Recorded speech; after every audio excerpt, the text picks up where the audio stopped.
Bienvenue à tous ceux qui vont se joindre à nous pour la suite de notre culte qui se veut un culte d'adoration en esprit en vérité. Puis on est rendu à une partie importante de notre cheminement dans notre connaissance de Dieu qui est toujours ouvrir sa parole. Puis ce matin, on continue la mini-série sur qui est Jésus-Christ. Et ce matin, on va voir un enfant nous est né, un fils nous est donné, puis l'empire est mis sur son épaule, c'est lui qui contrôle. On l'appellera comment? L'admirable, le conseiller, le Dieu fort, le Père d'éternité, le Prince de la paix. C'est qu'on va continuer dans cette deuxième partie. La semaine dernière, on a vu Jésus qui s'identifie. Il s'identifie par ses « je suis ». Je suis le Messie, je suis le oint envoyé de Dieu. J'existais déjà bien avant Abraham. Le pain qui donne la vie éternelle. Que si on ne croit pas qui il est, on périra dans nos péchés. Je suis la vraie lumière, je suis la seule porte d'accès pour être sauvé, le seul et vrai bon berger, le seul Fils unique de Dieu, le seul qui est la résurrection et la vie. Puis même que la trahison de Judas prouvait qui il était parce que son geste était déjà inscrit dans l'Ancien Testament, qu'est-ce qu'il ferait, puis que ça dénoterait la preuve qui est Jésus, qu'il est le seul chemin, la seule vérité, la seule vraie vie, la vigne, le cep, le roi, etc.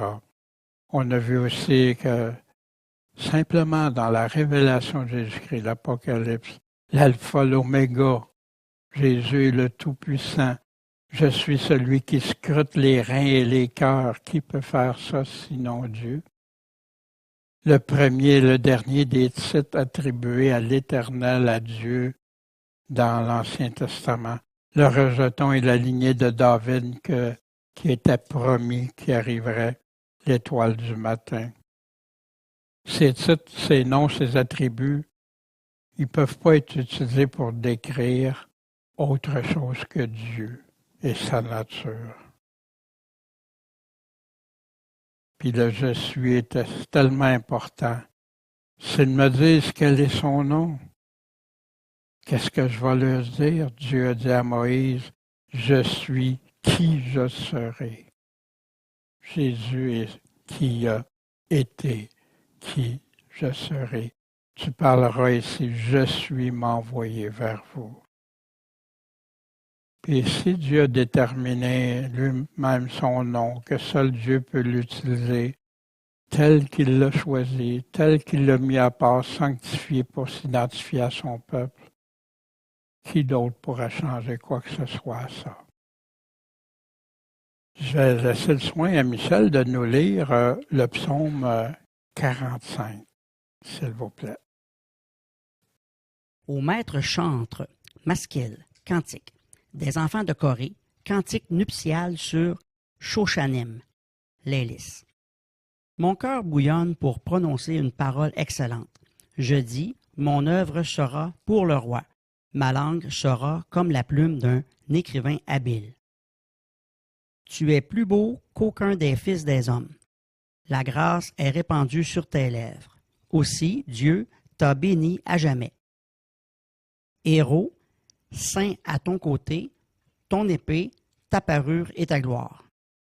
Triomphe dans ta gloire, monte sur ton char pour la vérité, la bonté et la justice. Ta droite te fera voir des exploits terribles. Tes flèches sont aiguës. Les peuples tomberont sous toi. Elles iront au cœur des ennemis du roi. Ton trône, ô Dieu, demeure à toujours et à perpétuité. Le sceptre de ton règne est un sceptre d'équité. Tu aimes la justice et tu haïs la méchanceté. C'est pourquoi, ô Dieu, ton Dieu t'a oint d'une huile de joie. Il t'a mis au-dessus de tes semblables. La myrrhe, l'aloise et la casse parfument tous tes vêtements. Dans les palais d'ivoire, le jeu des instruments te réjouit. Des filles de rois sont parmi tes dames d'honneur. L'épouse est à ta droite, parée d'or d'Orphir. Écoute, jeune fille, vois et prête l'oreille. Oublie ton peuple et la maison de ton père. Et le roi désira pour lui ta beauté. Puisqu'il est ton Seigneur, prosterne-toi devant lui. La fille de Tyr, avec des présents, et les plus riches du peuple viendront te rendre hommage. La fille du roi est pleine de gloire dans l'intérieur du palais. Des tissus d'or forment son vêtement. Elle est présentée au roi parée de broderies, à sa suite les vierges. Ses compagnes te sont amenées. Elles te sont amenées avec réjouissance et allégresse. Elles entrent au palais du roi. Tes fils tiendront la place de tes pères, tu les établiras princes dans toute la terre. Je rendrai ton nom célèbre dans tous les âges. Aussi les peuples t'honoreront à toujours, à perpétuité. Bien, merci Michel de la lecture de ce psaume. De qui ça parle, ce psaume-là? C'est fait, hein? Les psaumes sont des cantiques, des chants. Et tu es plus beau qu'aucun des fils d'hommes, des hommes. Tu es un héros.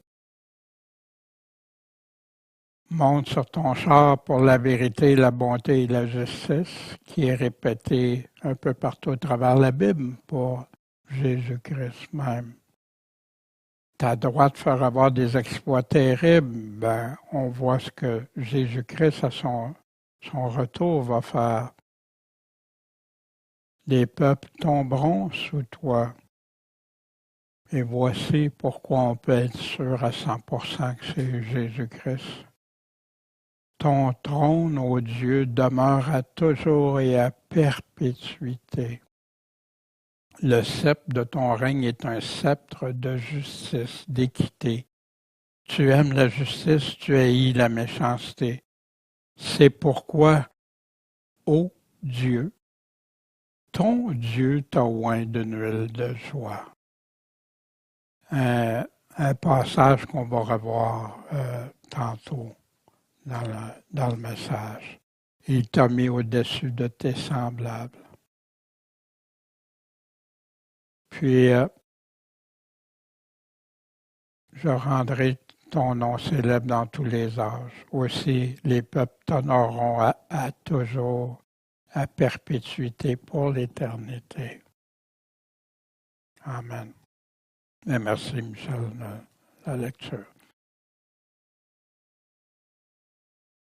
Seigneur Tout-Puissant, c'est dans ta parole qu'on va chercher pour répondre à nos questions, qui, quoi, quand, comment, pourquoi, puis de comprendre pour méditer, réfléchir à ta parole, Seigneur. Guide-nous par ton Esprit Saint, sois avec nous et que tes paroles s'impriment dans nos cœurs. Merci Jésus, Maître et Sauveur. Amen. Bien, ce matin, en regardant qui est Jésus, ce que je souhaite à chacun de nous, ceux qui écoutent, que ce soit un instant privilégié. Il y a des choses qu'on connaît, qu'on sait. Il y a des choses qu'on va revisiter. Il y a des choses peut-être que vous n'aviez pas saisies de cette ampleur-là et qu'on veut regarder. Mais tout ça dans le but de connaître notre Seigneur Jésus-Christ pour une relation véritable avec lui. Puis, on va regarder ça ensemble ce matin. Il y a tellement de positions différentes, hein, comme on a vu la semaine dernière, qui concernent Jésus dans les églises modernes depuis surtout la fin des années 1800. Il y a des positions différentes, hein, on sait, dans les différentes religions du monde, les témoins de Jéhovah, les Mormons, religion juive, islam. Mais il y a des positions multiples dans le monde non religieux, allant de Jésus n'a jamais existé à ouais, c'est un homme, oui, mais il n'y a pas d'influence sur ma vie, etc. Je ne crois pas en lui du tout. Je veux rien savoir de ce qu'il a dit, etc. Fait qu'il y a de multiples positions. Mais si on veut la vérité, on cherche la vérité, puis on veut comprendre qui Jésus est, on a tout ce qui le concerne dans un seul livre. Le livre que Dieu nous a laissé pour connaître la vérité à son sujet. Le livre qu'on peut faire confiance à 100%. On avait examiné l'autre fois le Nouveau Testament, Nouvelle Alliance. L'apôtre Paul nous met en garde, par contre, parce qu'il y a différents Jésus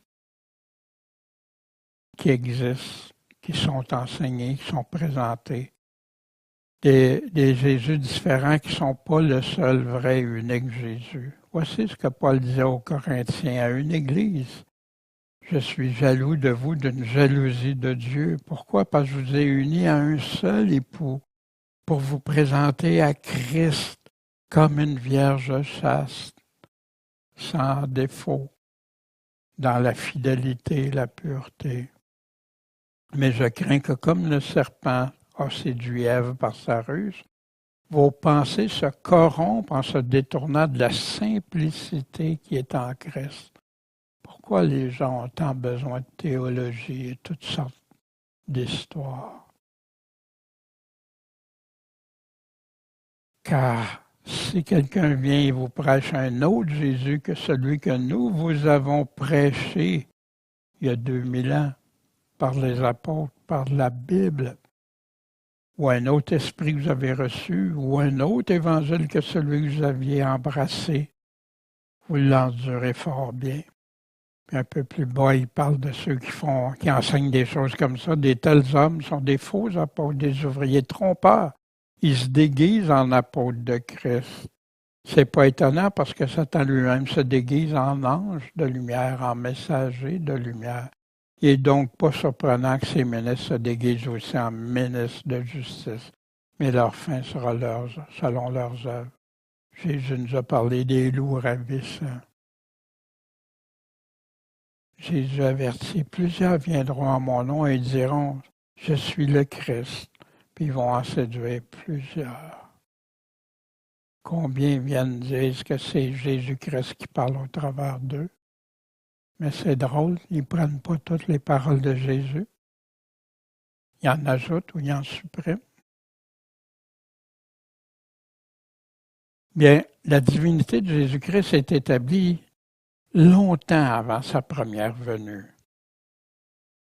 On y découvre sa naissance, son statut, son rôle, qui a été écrit principalement par le prophète Ésaïe. Il y en a d'autres ailleurs, dans les psaumes, dans d'autres Michée, etc. Mais ça a été écrit au moins 1000 ans avant. Il y en a qui disent jusqu'à 1500, 1000 ou 1500 ans avant la venue de Jésus. C'est pourquoi le Seigneur lui-même vous donnera quoi? Un signe. Un signe? Dieu va nous donner un signe. Voici ce signe-là, c'est que la Vierge sera enceinte.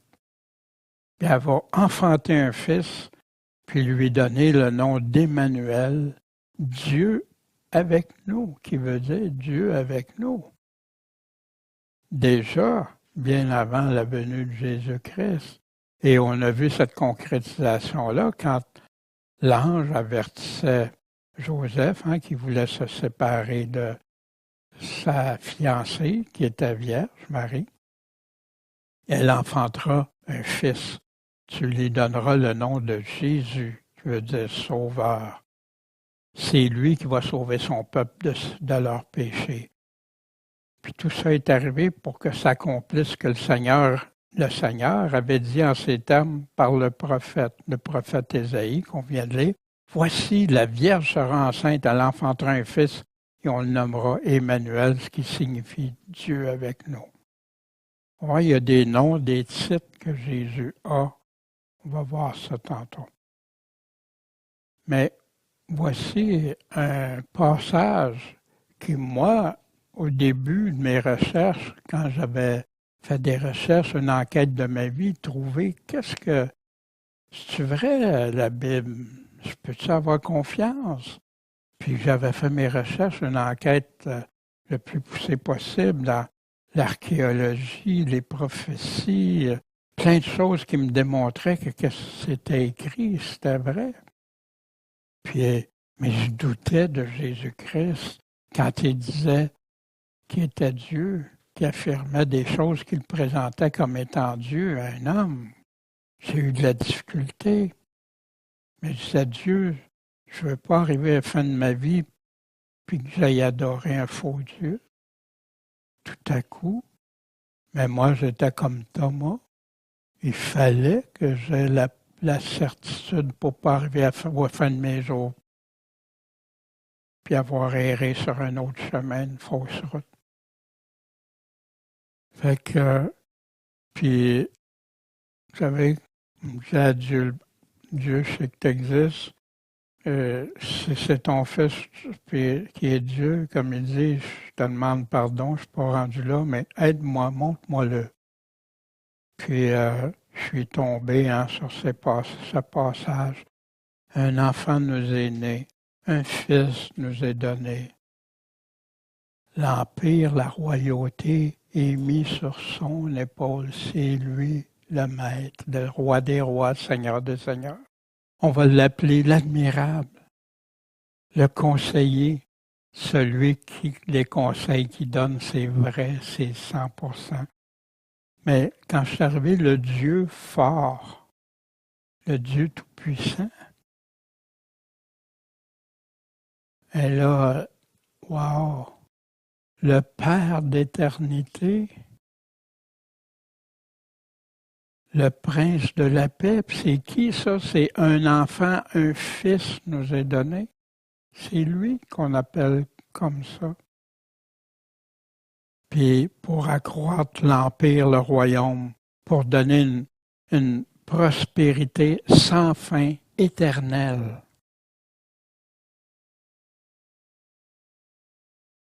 Et à son trône pour établir puis affirmer dans la justice, l'équité, dès maintenant et à toujours, la jalousie de l'Éternel des armées fera ça.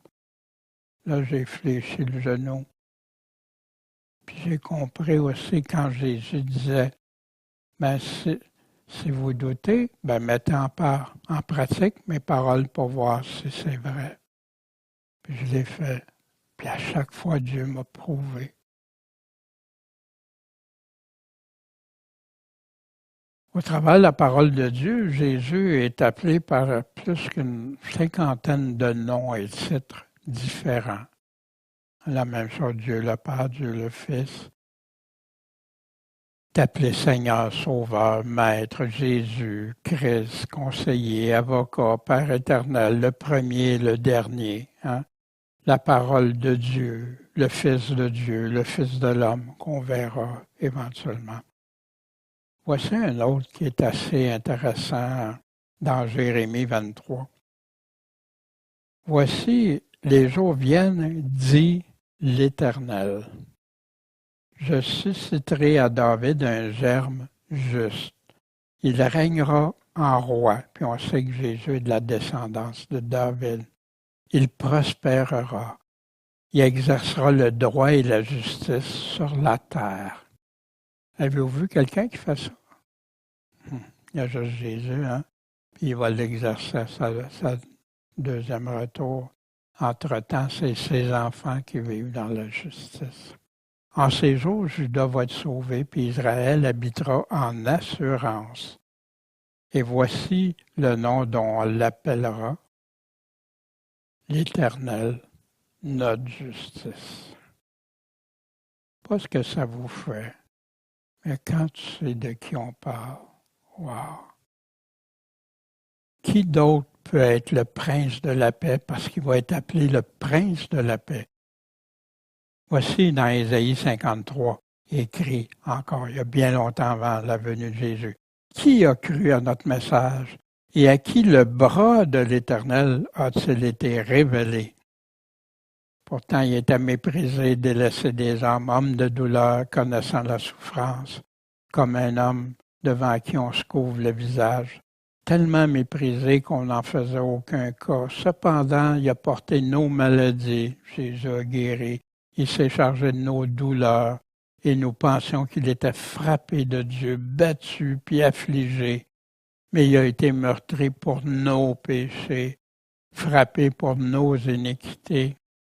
Puis le châtiment qui nous apporte la paix est tombé sur lui, le prince de la paix. On suivait tout chacun son propre chemin. Puis l'Éternel a fait venir sur lui l'iniquité de nous tous. Il est maltraité, affligé. Il n'ouvre pas la bouche comme un agneau mené à la boucherie, comme une brebis muette devant celui qui l'attend, qui n'ouvre pas la bouche. Encore une prophétie que Jésus a fait quand il a passé, puis l'Évangile nous cite. Il a été retranché de la terre des vivants. Il a été frappé pour le péché de mon peuple, sa mort à la crucifixion. On lui avait assigné sa sépulture avec les méchants, et dans la mort, il a été avec le riche. On l'a crucifié entre deux voleurs, puis dans un tombeau de riches. Il n'a pas fait d'injustice, il n'y a pas eu de fraude dans sa bouche que la vérité seule. Il était la vérité même. Il a plu à l'Éternel de le frapper, il l'a mis dans la souffrance. Et après avoir offert sa vie en sacrifice pour le péché, il se verra de la postérité.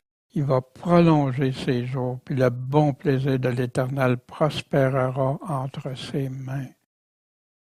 Il jouira du travail de son âme, puis en sera rassasié. Jésus est content quand les gens croient en lui, puis le suivent, puis ça le rassasie. Des fois, on oublie ça, hein, qu'on fait plaisir au Seigneur quand on vit selon sa volonté. Mon serviteur juste en justifiera plusieurs. Comment? Par la connaissance qu'ils auront de lui, de connaître Jésus-Christ. Et lui-même portera leurs iniquités. C'est pourquoi je lui donnerai son partage parmi les grands. Il va partager le butin avec les puissants parce qu'il a livré sa vie à la mort, qui a été mis au nombre des méchants, qui a porté les péchés de plusieurs, puis qui a intercédé pour les pécheurs, notre avocat. Le prince de la paix. Mais toi, Bethléem, Ephrata, le lieu de naissance de Jésus, qui aurait pu prédire l'endroit où il naîtrait? Longtemps d'avance. Toi, Bethléem, Ephrata, petite entre les milliers de villes de Juda, de toi sortira celui qui doit être dominateur en Israël. Jésus s'est présenté comme homme, un bébé né dans une petite ville, pas de grande pompe, pas comme le monde aime, mais humblement. Ses origines sont d'ancienneté. Ah, il existe, ça fait longtemps. Depuis quand? Depuis les jours éternels, ni commencement ni fin. C'est pourquoi il les livrera jusqu'au temps où celle qui doit enfanter enfantera de Marie. Et le reste de ses frères reviendra auprès des enfants d'Israël. Il se maintiendra, il gouvernera avec la force de l'Éternel, avec la majesté du nom de l'Éternel, son Dieu. Ils habiteront en paix, car alors il sera glorifié jusqu'aux extrémités de la terre, puis c'est lui qui sera la paix, le prince de paix. C'est vous, des fois, il y en a qui disent, tu es son Dieu. Mais pour Dieu, le Père, il n'y a pas de problème. Ô Dieu, ton Dieu, mon Dieu, c'est pareil pour Dieu le Père. Je vous laisse la paix, Jésus dit, je vous donne ma paix. Je ne vous la donne pas comme le monde la donne. Que votre cœur ne se trouble pas et ne craigne pas. Il a dit ça avant de partir, mourir. Mais ici, la paix que Dieu donne, la paix avec Dieu, c'est la paix la plus importante. On a dans Acte 10, Pierre qui prend la parole. Vous vous souvenez, quand il a été voir Corneille, qui était un non-juif. Fait que là, Pierre reconnaît qu'en toute nation, celui qui craint Dieu puis qui s'adonne à la justice, lui est agréable. Telle est la parole qu'il a donnée aux enfants d'Israël en leur annonçant quoi? La bonne nouvelle de la paix par Jésus-Christ. La paix s'obtient comment? La paix avec Dieu par Jésus-Christ. Jésus-Christ qui est qui? Le Seigneur de tous.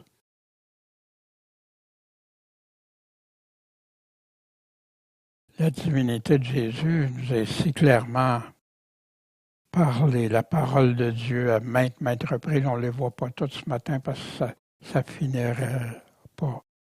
Au commencement était la parole était avec Dieu, puis la parole était Dieu. Elle était au commencement avec Dieu, puis toutes choses ont été faites par elle. Il n'y a rien qui a été fait sans cette parole qui est Jésus-Christ. En cette parole était la vie était la lumière des hommes, la lumière a lui, mais les ténèbres ne voulaient pas le recevoir. C'est pour ça que dans le monde, il y a beaucoup de ténèbres. Mais voici, dans la révélation, qui est la parole qui était au commencement. Celui qui était monté dessus s'appelait le fidèle, le véritable, celui qui juge, qui combat avec justice. Il avait des yeux comme une flamme de feu. Il voyait tout. Il avait sur sa tête plusieurs couronnes. Il y avait un nom écrit que personne ne connaît que lui-même. Il était vêtu d'un manteau teint de saint. Son nom s'appelle quoi? La parole de Dieu. Il sortait de sa bouche une épée tranchante pour frapper les nations, parce qu'il les gouvernera avec un sceptre de fer. On a lu tantôt le sceptre dans le psaume. Et il foulera la cuve du vin de la colère et de l'indignation du Dieu Tout-Puissant. Son nom, la parole de Dieu, le fidèle, le véritable, le juge, celui qui combat avec justice, qui est Dieu.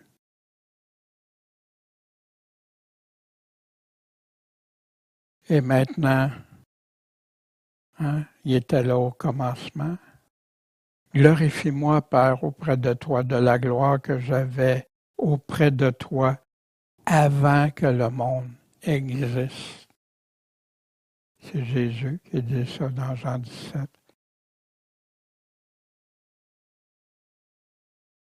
Encore la divinité de Jésus-Christ si clairement confirmée. Parce que la grâce de Dieu pour le salut des hommes a été manifestée. Quelle est cette grâce qui a été manifestée? La venue de son Fils, Jésus-Christ lui-même. Puis elle nous enseigne quoi? À renoncer à l'impiété. À quelqu'un qui dit « je suis sous la grâce de Dieu », puis qui vit dans l'impiété, n'a pas compris. Et aux convoitises du monde. Et à vivre dans ce présent siècle, comment? Dans le contrôle de soi, dans la justice, la piété, en attendant la bienheureuse espérance et la manifestation de la gloire de notre grand Dieu et Sauveur Jésus-Christ. La manifestation, c'est quand? À son retour, qui revient en toute gloire, toute puissance. La gloire de notre grand Dieu et Sauveur Jésus-Christ. Qu'est-ce qu'il est en train de nous dire? Qui est notre grand Dieu ici et Sauveur? C'est Jésus. C'est ça que l'apôtre disait à Tite. Puis, pour être sûr qu'il n'y a pas de confusion, qui s'est donné lui-même pour nous. C'est le Fils qui s'est donné, ce grand Dieu lui-même, pour nous racheter de toute iniquité, nous purifier, se former un peuple particulier, zélé, un peuple mis à part, sanctifié pour les bonnes œuvres, enseigne ces choses, exhorte, reprend avec une pleine autorité. Et c'est ça l'évangile du début. Voici dans Actes, chapitre 20, quand l'apôtre rencontre les pasteurs des églises d'Éphèse. Je suis net du sang de vous tous. Ça veut dire que je ne suis pas responsable, je vous ai tout dit, je vous ai tout annoncé, tout le plan de Dieu, je ne vous ai rien caché. Donc prenez garde à vous-même en premier, puis à tout le troupeau sur lequel le Saint-Esprit vous a établi évêque ou pasteur. Pour faire quoi? Pour paître l'Église de qui? De Dieu. Comment que c'est l'Église de Dieu qu'il s'est acquise par son propre sang? Fait que ici, tu ne peux pas passer à côté de ça. Qui a versé son sang? C'est Jésus. L'Église de qui? De Dieu. Fait que quelqu'un qui voudrait jouer sur les choses, mais regarde, Dieu, si tu dis que non, c'est Dieu le Père absolument, OK, mais c'est son sang. C'est le sang de son Fils. C'est son sang. On ne peut pas passer à côté. La divinité de Jésus-Christ qui va être établie clairement par Dieu le Père même. Autrefois, Dieu nous a parlé à plusieurs reprises de différentes façons par les prophètes. Puis dans ces derniers temps, il nous parle par son Fils. C'est lui qui est héritier de tout. Puis par lequel aussi il a fait le monde, comme dans Jean 1 qu'on a vu tantôt.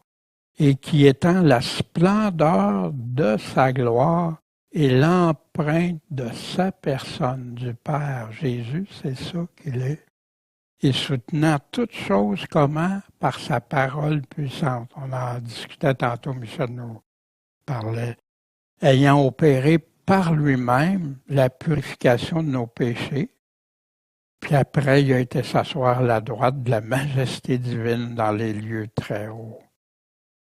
Puis là, il nous parle qu'il a été fait bien plus excellent que les anges, qui a hérité d'un nom encore plus grand, plus excellent, auquel des anges Dieu aurait dit, « T'es mon fils, je t'ai engendré aujourd'hui. » Engendré puis créé, c'est pas la même chose, hein?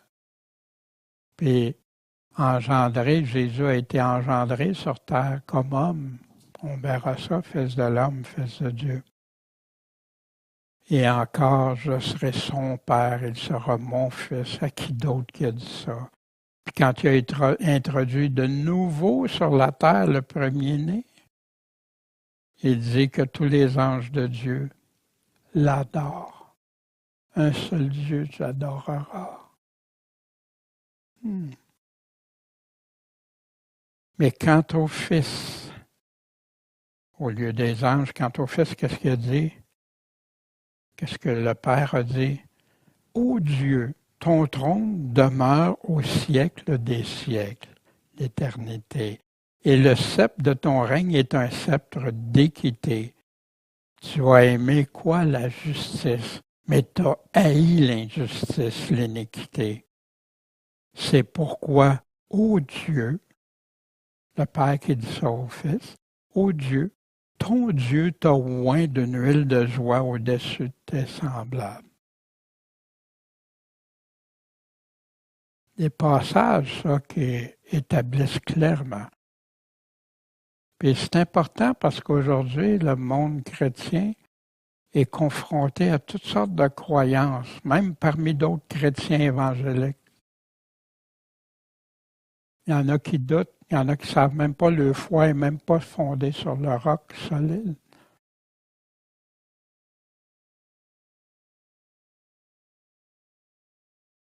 Puis c'est toi, Seigneur, qui as fondé la terre dès le commencement, puis les cieux sont l'ouvrage de tes mains. Ils vont périr, mais toi, tu vas demeurer. Ils vont vieillir comme un vêtement. Tu les rouleras comme un manteau. Ils vont être changés, mais toi, tu es le même. Et tes années, ça finira jamais. Auquel des anges Dieu a-t-il jamais dit, assis-toi à ma droite jusqu'à ce que j'aie fait tes ennemis le marchepied de tes pieds. Ne sont-ils pas tous des esprits destinés à servir et envoyés pour exercer un ministère en faveur de ceux qui doivent hériter du salut? Son identité, appelée au Dieu, par Dieu le Père même. Comment Paul va nous décrire clairement que Jésus est Dieu? Dans Philippiens, chapitre 2, ayez en vous les mêmes sentiments que Jésus-Christ. C'est important. Ceux qui sont nés de nouveau, changés, transformés, sont transformés de plus en plus à l'image de Christ. Lequel étant, ça veut dire être en forme de Dieu, n'a pas regardé comme une proie à saisir d'être égal à Dieu. Il n'a pas vu parce qu'il était égal à Dieu de saisir ça puis s'en approprier. Qu'est-ce qu'il a fait? Il s'est dépouillé lui-même. Il a pris la forme de serviteur de Dieu qui est assis sur un trône, qui est descendu, devenant semblable aux hommes. Et revêtu de la figure d'homme, il s'est abaissé lui-même en se rendant obéissant jusqu'à la mort, même jusqu'à la mort de la croix. C'est pourquoi aussi Dieu l'a souverainement élevé et lui a donné un nom qui est au-dessus de tout nom. Pourquoi? Pour qu'au nom de Jésus, tout ce qui est dans les cieux et sur la terre, sous la terre, fléchisse le genou, que toute langue confesse que Jésus-Christ est quoi? Le Seigneur, à la gloire de Dieu, le Père. Aux Colossiens, rendant grâce au Père qui nous a rendus capables d'avoir part à l'héritage des saints, mais dans la lumière, qui nous a délivrés de la puissance des ténèbres, qui nous a fait passer dans le royaume de son Fils bien-aimé, à cette nouvelle naissance, en qui nous avons la rédemption par son sang, la rémission des péchés. C'est lui qui est quoi? L'image du Dieu invisible, du Dieu qu'on ne voit pas.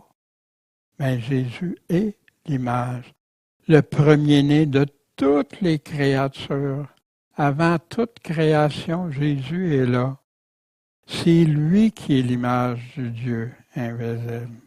En lui ont été créées toutes choses, dans les cieux, sur la terre, les visibles, invisibles, soit les trônes, les dominations, les principautés, les puissances.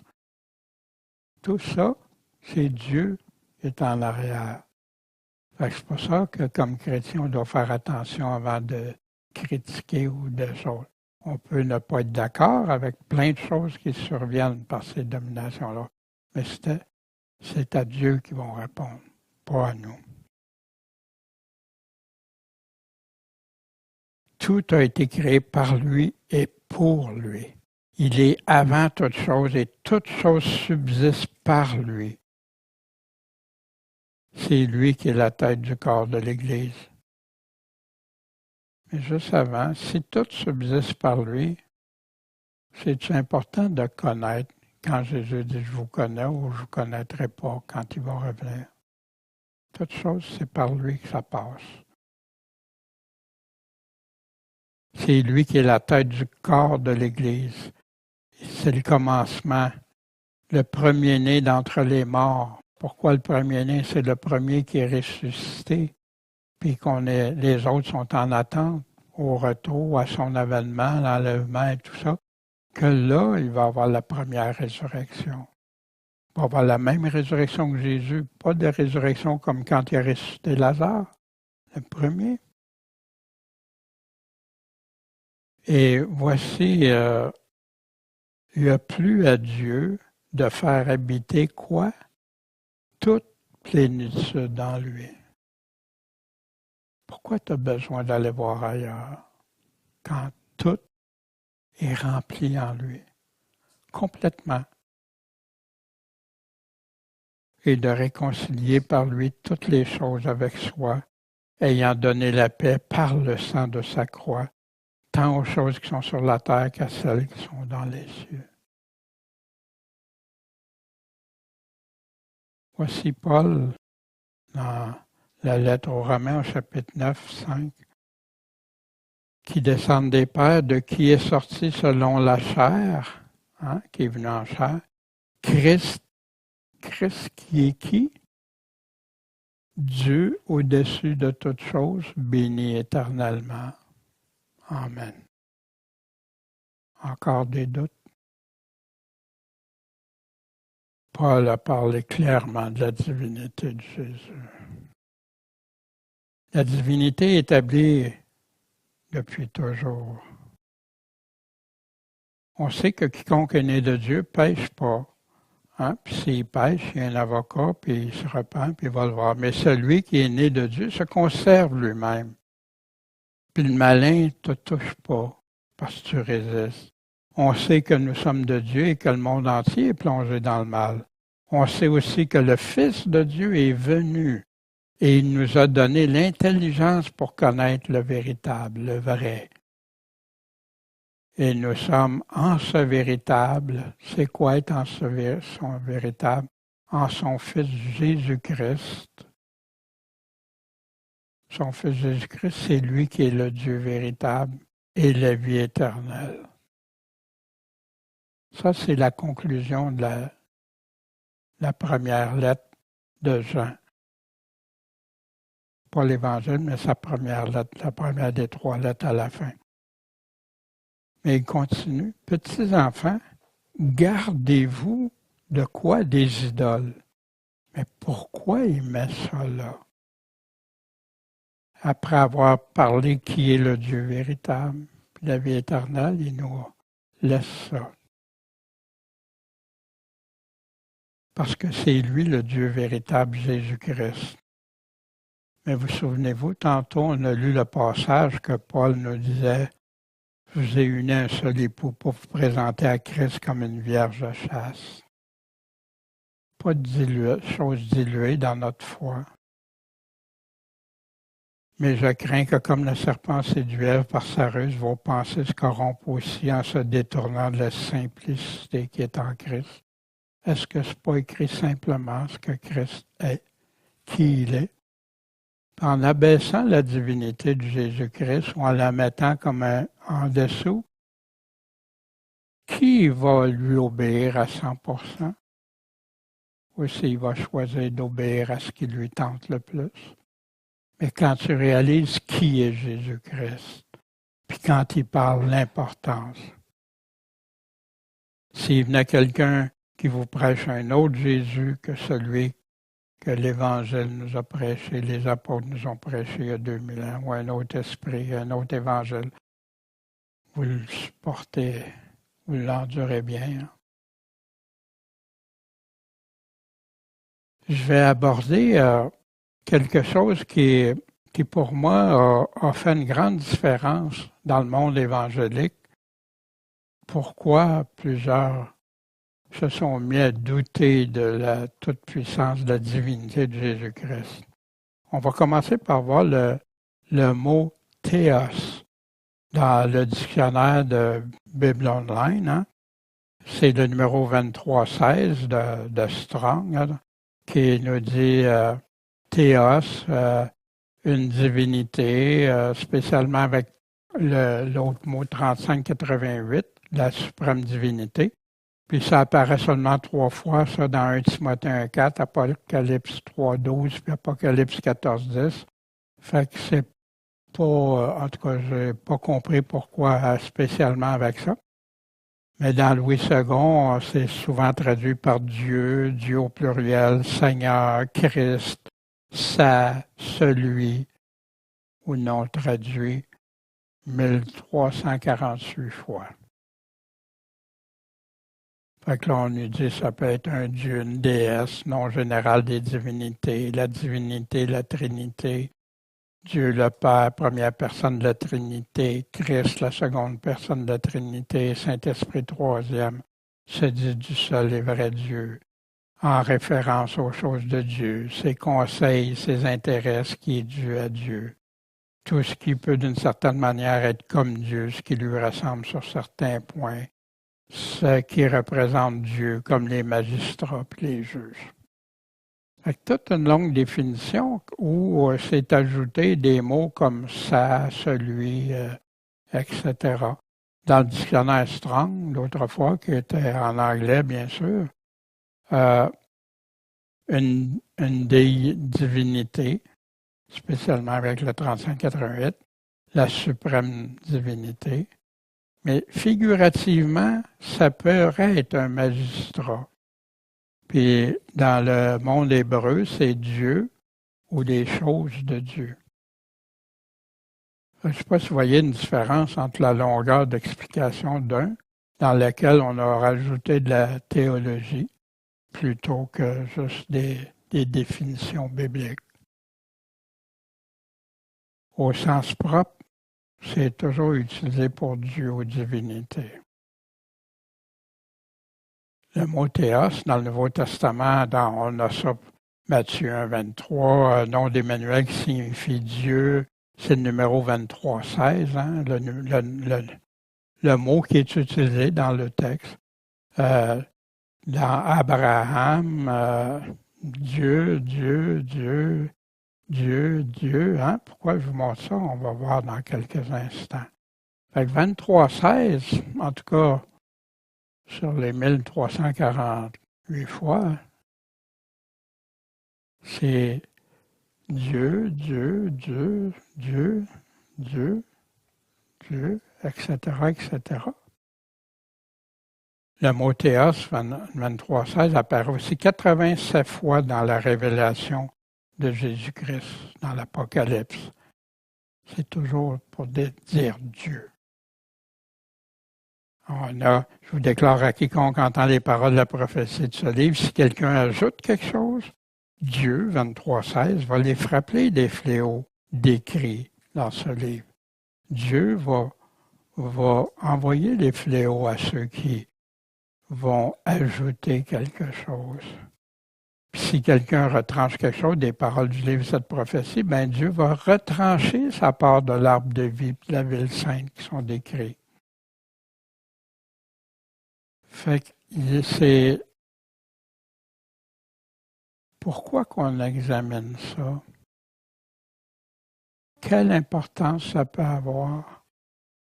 Ça peut avoir une grande influence sur toute ta foi. Parce que théos, qui veut dire Dieu, dans la très grande majorité, il s'est produit quelque chose. Pourquoi quelqu'un a décidé de changer un mot si clair qui veut dire Dieu? On va voir ici, dans 1 Timothée 3, 15, verset 16, afin que tu saches, Timothée, si ça me prend du temps à y aller, comment il faut se conduire dans la maison de Dieu, et qui est l'Église du Dieu vivant. L'Église, c'est la colonne puis la base de la vérité. Tu ne peux pas sortir en dehors de ça si tu es une Église. Et de l'aveu de tous, hein, tout le monde s'entend pour dire le mystère de la piété, c'est grand. On ne comprend pas tout ça. Dieu a été manifesté en chair. Est-ce que c'est normal qu'on se pose des questions? Jésus manifesté en chair qui est Dieu? Paul, c'est ça qu'il est en train de nous dire. Justifié par l'Esprit Saint, vu des anges, prêché parmi les gentils, cru dans le monde puis élevé dans la gloire. Qui est ce Dieu manifesté en chair, sinon Jésus-Christ? Mais c'est dilué par les Bibles, dans des Bibles modernes. Ça a commencé surtout avec la traduction de Louis II, qui doutait de la divinité de Jésus. Ça a eu une conséquence, une influence sur le monde chrétien. Sans contredire, le mystère de la piété est grand, hein, c'est la même chose. Celui qui a été manifesté en chair, ça change quelque chose? Fait qu'il y en a, non, non, non, on le sait que c'est Jésus.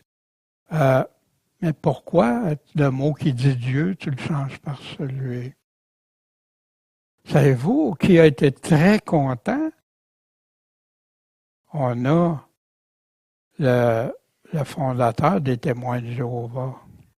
Quand il a vu cette nouvelle traduction, ah, je le savais, ça prouve notre théorie. Pas leur théorie, leur théologie, ben, pour moi que. Fait que là, il y en a eu qui ont commencé à douter. Un passage si clair, si précis, dilué dans la majorité des nouvelles versions de Bible depuis ce temps-là. Quelle joie ça a été pour plusieurs des sectes qui voulaient douter de qui était vraiment Jésus. J'ai fait un petit tableau, hein? Le mot théos, ça veut-tu dire celui au Dieu?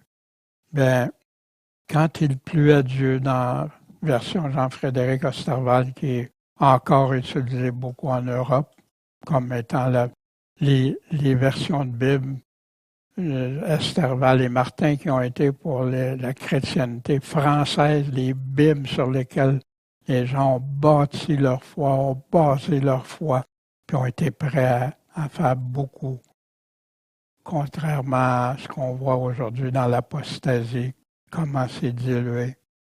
Quand il n'y a plus à qui? À celui? Non, à Dieu. Dans David Martin, quand ça a été le bon plaisir de qui? De celui? De Dieu. Dans Louis II, mais lorsqu'il plut à qui? À celui. Pourtant, c'est le mot théos, le mot Dieu qui est là. En anglais, dans King James, mais quand ça a plu à Dieu, fait que c'est sur ça que l'Église a bâti la foi.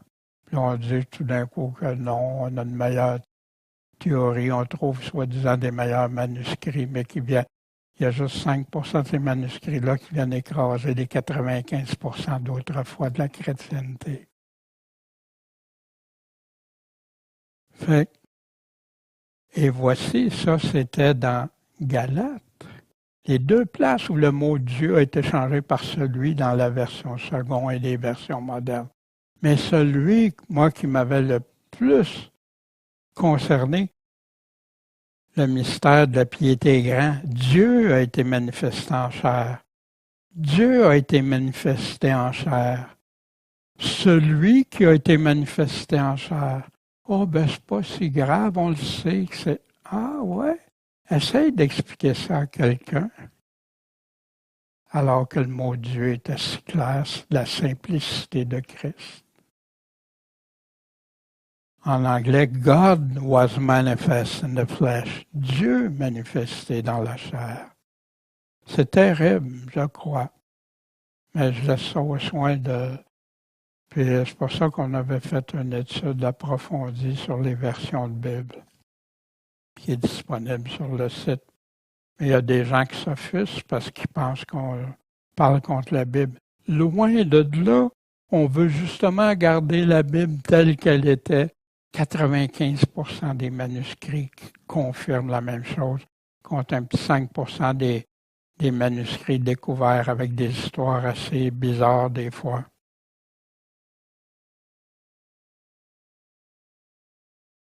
Pourquoi faiblir les textes? Un autre exemple. Souvenez tantôt, le Seigneur lui-même vous donnera un signe.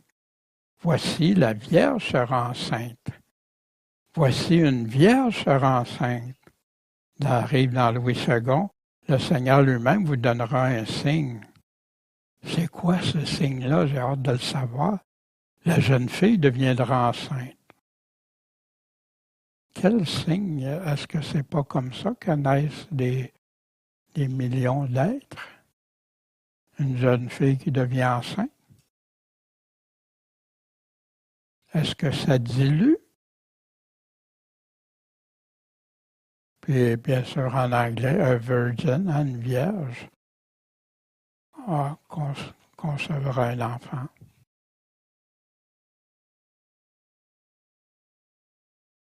Mais pourquoi prendre le temps, tu sais? À l'origine, quand la version second est sortie en 1880, il y a eu beaucoup de réactions dans les églises. Des gens qui avaient les Bibles Osterwald, Martin, Lausanne, Genève, lisaient, puis il y avait des choses, ça ne marchait pas. Moi, je m'en suis rendu compte parce que j'aimais lire l'anglais. Fait que j'avais eu une Bible. Fait que là, je lisais en anglais. Puis là, quand j'étais à l'église, ben, ça prenait une Bible en français, tu sais, des fois pour suivre ou pour donner. Mais là, on me disait, ben, oh, en français, c'est la Louis II qui est la meilleure. Mais on m'avait pas tout dit ça. On m'avait pas. Fait que là, j'ai dit, ben, ça marche pas. Là, ça te met des doutes, tu sais plus, jusqu'à temps que tu fasses une autre enquête pour savoir ce qui s'est passé. Et c'est de là que le cours sur les versions de Bible est sorti.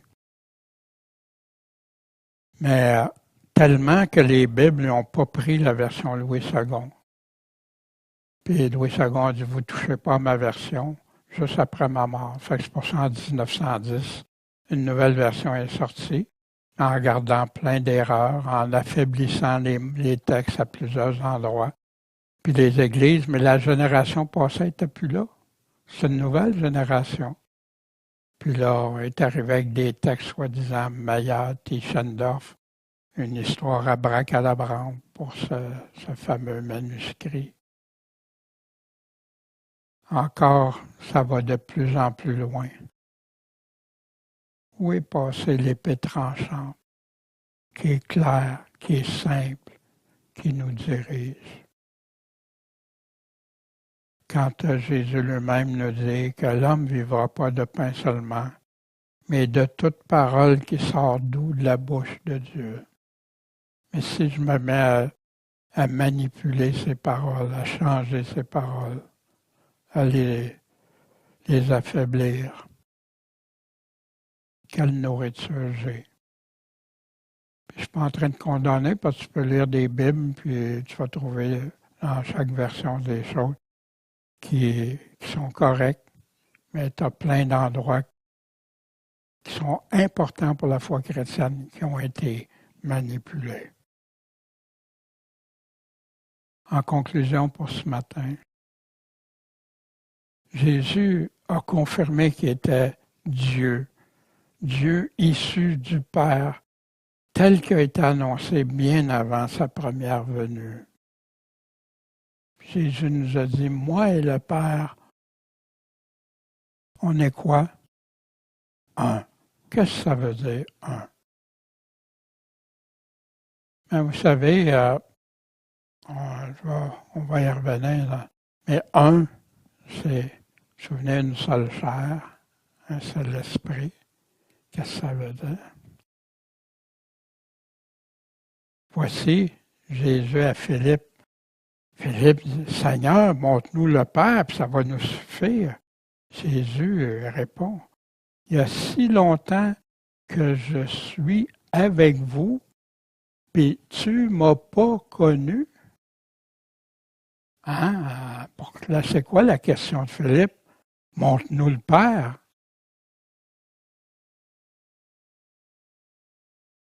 Philippe, celui qui m'a vu, il a vu qui?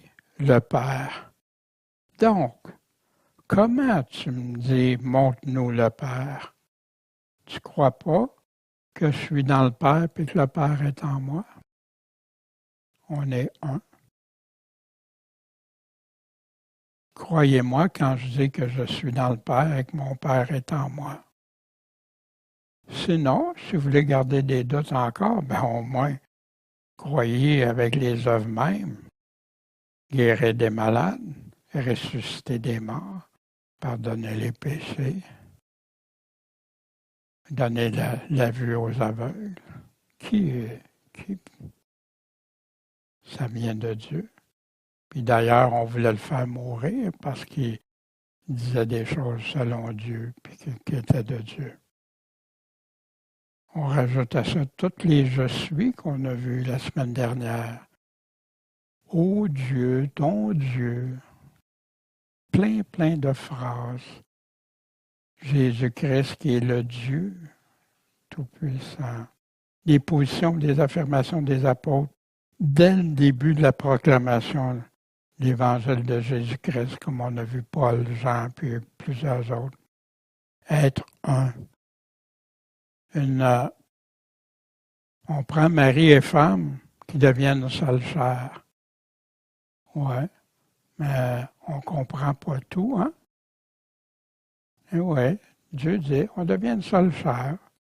Dieu le Père et le Fils, un seul esprit.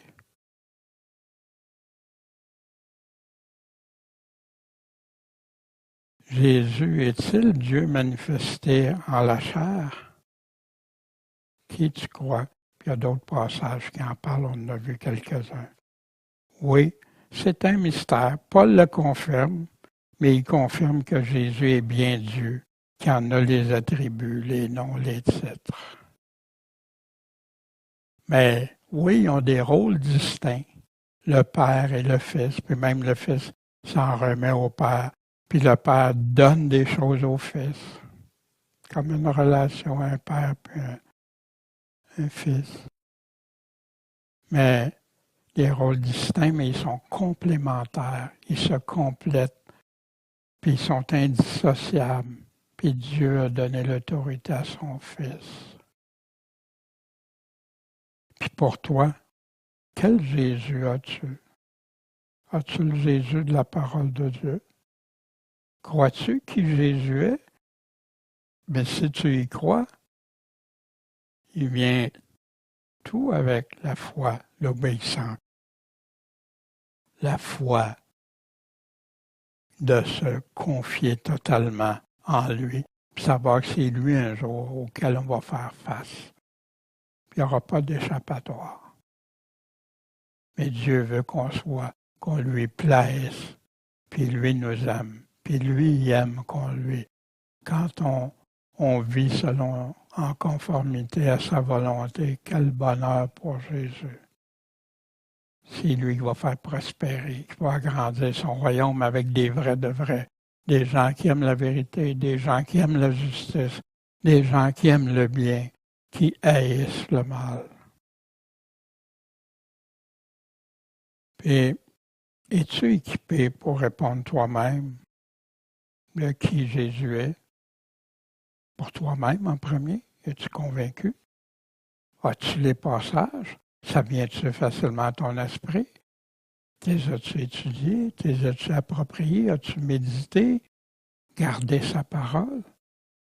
Tout part de la divinité de Jésus-Christ. Si Jésus-Christ n'est pas celui qui dit ta foi, quelle foi tu as un autre Jésus, un Jésus à ton image, comment tu veux que ton Jésus soit un bon Jésus tout doux, puis qu'il n'y a pas de consigne, il n'y a pas de directive à te donner, il n'y a pas de commandement, il n'y a pas rien. Ou un Jésus très sévère qui n'aime pas personne, puis qui est... Hein? Fait que là, il faut que tu ailles voir sa Marie à la place. Non, Jésus est le Dieu Tout-Puissant. Puis, il va y avoir une suite à cette mini-série, bien sûr, parce qu'il y a d'autres sujets que j'aimerais aborder avec vous. Mais Seigneur Tout-Puissant, merci d'être clair dans ta parole, que notre âme puisse s'attacher à ce qui vient de ta parole. La foi vient de ce qu'on entend, puis ce qu'on entend, ça doit venir d'une seule place, ta parole, Seigneur. Merci.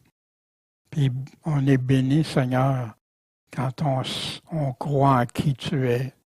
Puis un jour qu'on te verra face à face, Seigneur, on va être de ceux qui te connaissent, ceux qui vivent avec toi pour toi. Puis on sait, Seigneur, que quand on te suit, puis on écoute ta parole, on écoute ce que tu nous commandes, on est en pleine paix avec toi, puis tu nous rends victorieux. Merci, Seigneur Tout-Puissant. En ton saint nom, Jésus-Christ, le Seigneur des Seigneurs, le Roi des Rois, mais le Dieu Tout-Puissant, le premier, le dernier, l'Alpha et l'Oméga. Merci, Jésus. Amen.